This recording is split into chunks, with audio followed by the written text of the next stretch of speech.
Sebermula hutan adalah hamparan luas yang ditumbuhi beragam tumbuhan, hewan, dan manusia yang hidup di sekitarnya. Di bentang alam yang hijau itu, yang menyediakan ruang kehidupan kepada seluruh makhluk hidup, kehidupan itu sendiri, kita mengenal istilah konservasi. Hutan mesti dilindungi, harus dipelihara, wajib dijaga, dimanfaatkan secara bijak agar kehidupan lestari. Hutan lalu dikelola dalam apa yang kita kenal sebagai Taman Nasional. Taman Nasional adalah kawasan pelestarian alam yang berfungsi melindungi sistem penyangga kehidupan, memelihara keanekaragaman jenis tumbuhan dan satwa, serta pemanfaatan secara lestari sumber daya alam hayati dan ekosistemnya.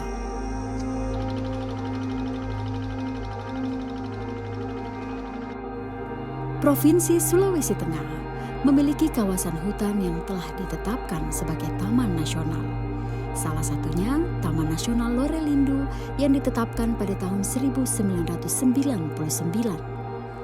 Taman Nasional Lorelindu seluas 215.733,7 hektar berada di 2 kabupaten di Provinsi Sulawesi Tengah, yakni Kabupaten Sigi dan Kabupaten Poso, terbentuk dari 3 kawasan lindung, yakni kawasan Suaka Margasatwa Lore Kalamanta, Hutan Wisata Danau Lindu, dan Suaka Margasatwa Sungai Sopu. Ada 76 desa di 2 kabupaten itu yang berbatasan dengan kawasan Taman Nasional. 52 desa di Kabupaten Sigi dan 24 desa di Kabupaten Poso. Jauh sebelum penetapan sebagai Taman Nasional, pada tahun 1977, UNESCO telah menetapkan area Taman Nasional Lorelindu sebagai area inti cagar biosfer Lorelindu. Konsep cagar biosfer merupakan sebuah pendekatan untuk mengimplementasi pembangunan berkelanjutan atau sustainable development dengan mewujudkan harmonisasi antara manusia dengan alam.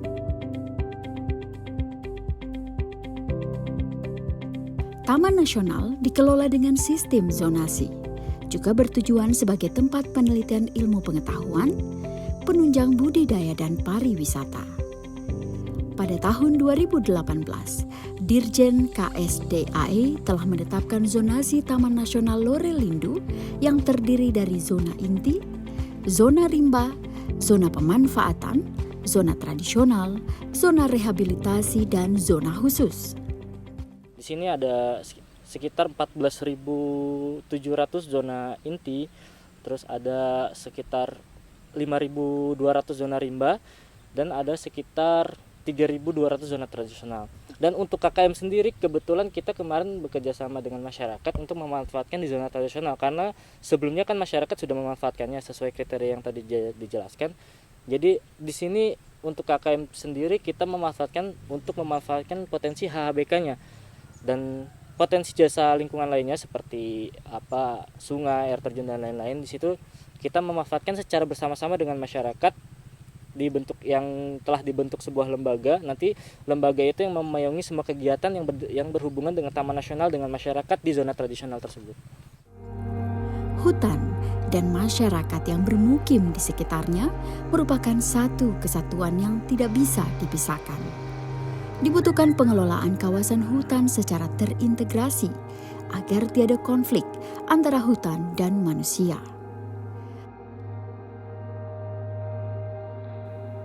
Posisi masyarakat yang hidup di sekitar Taman Nasional mesti diubah dari objek menjadi subjek konservasi.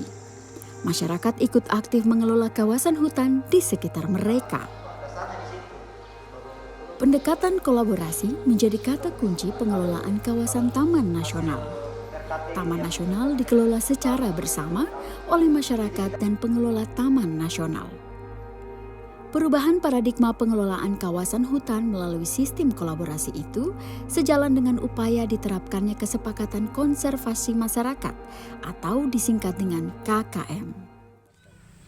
Yang dimaksud kesepakatan kerjasama dalam hal konservasi diartikan bahwa masyarakat harus paham terhadap konsep-konsep yang ditawarkan dari pihak Balai Besar Taman Nasional, dalam hal ini pengambilan HHBK seperti rotan, damar, bambu aren sebagai salah satu penambahan pendapatan masyarakat.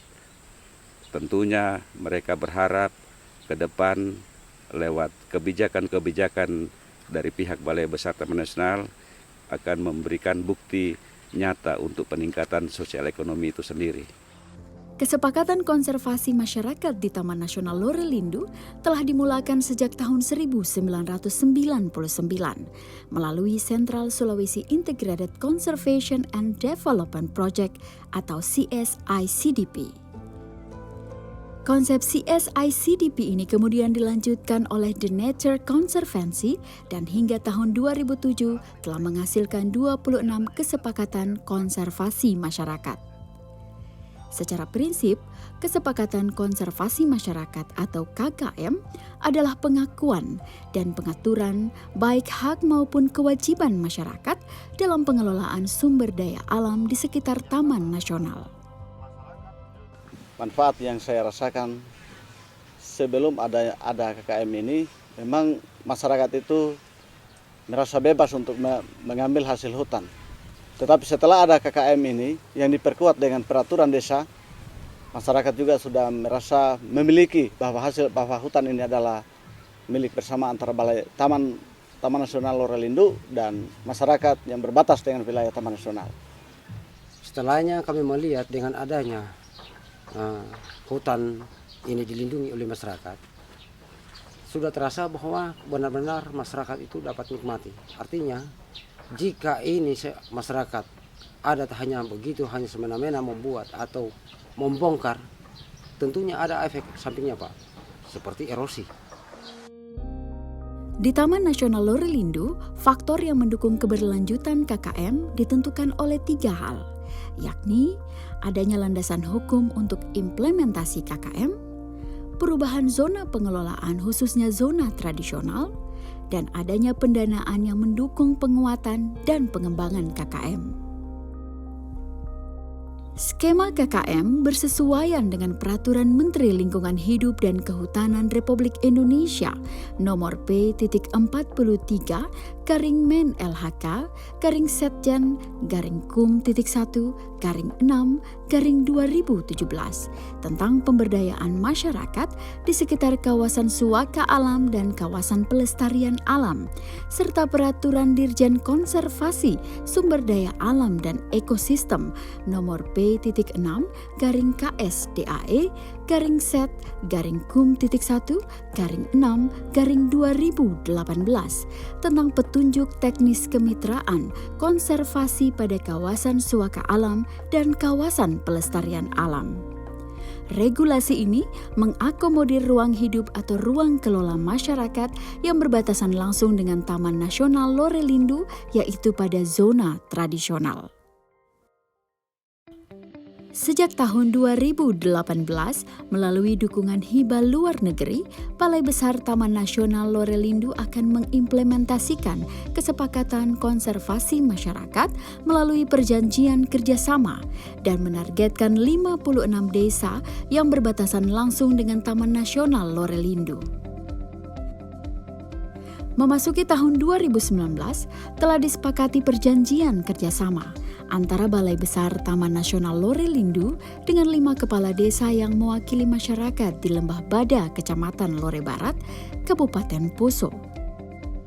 Melalui KKM diharapkan dapat mewujudkan kolaborasi dan sinergi antara Balai Besar Taman Nasional Lorelindu bersama desa penyangga Taman Nasional Lorelindu dalam pengelolaan Taman Nasional Lorelindu.